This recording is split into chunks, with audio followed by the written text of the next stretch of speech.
even LUTs for, unless you're doing just a conversion LUT. I don't like them because you're putting somebody else's look on your work. And that's never going to be your work then. You're just putting someone else's. So I much prefer every single picture gets treated on its own merit. So I don't have a preset black and white at all. Every single picture comes in, I'll do all my adjustments. Then I might apply that to the rest of the shoot, unless I've done a change during the shoot with lighting. But yeah, and I find my eye knows what I like, and just moving, but there it is, bang, I like that. Or I might want for this picture a slightly filmic look, so I might milk out my blacks a little bit, not have pitch black blacks. I might even take a bit of the whites off the top, so not have pure whites, make it a little bit grayscale, blurry, messy, like some of the old films used to do. So yeah, I really think it's important as an artist that you are not clicking things down, which one.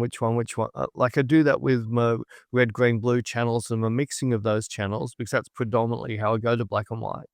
I'll do that, but that's still to see what's happening with skin tones. So I'll just quickly go red, green, and I normally don't use red channel much at all. I mainly use green, blues, or a mixture of green and blue. I'll just slide it. Oh, there it is. That looks really nice on her skin, or that might look really nice on that scene. And that's how I go, rather than, I don't have presets anywhere for my black and whites. They're just basic built. Do you have any rules when it comes to skin tone in black and white? Or is it literally each image on its own merit? Every image on its own merit. So some I like the skin to be quite dark, and especially the Greek type of skin, the very yellowy orange skin.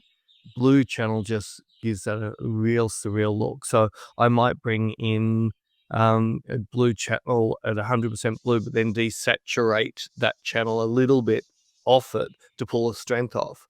And I'll give this really rich, deep, tanned sort of look. Just as one of the models I use it with a bit. Beck, who I shoot with all the time, it depends on the look. I've done, there'd be at least 30 shots. I put blue channel on her.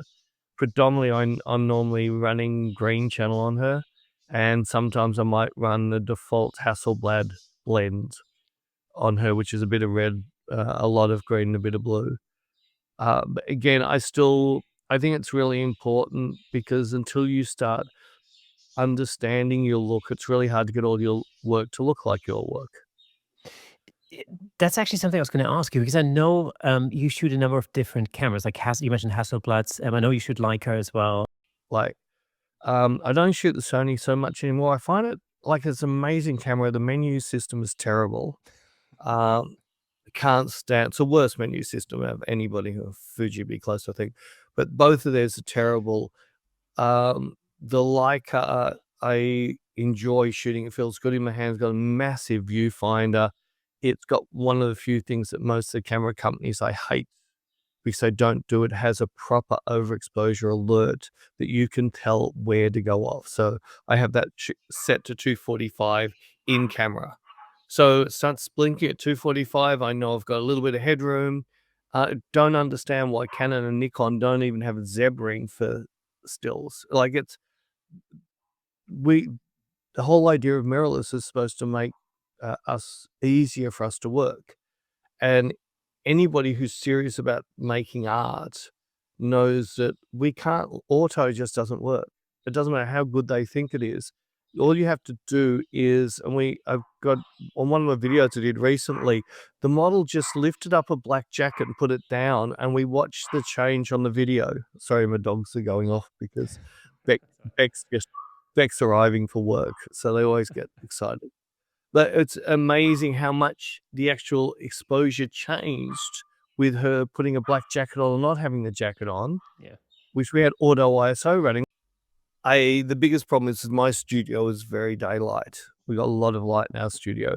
So as soon as I go with constant light, if it's a sunny, cloudy day, it affects my ambient light a lot. So commercially, it's just not viable. Thank you so much for tuning in. If you enjoyed that clip, then press here for the full episode in glorious Technicolor. Hey, and don't forget to subscribe.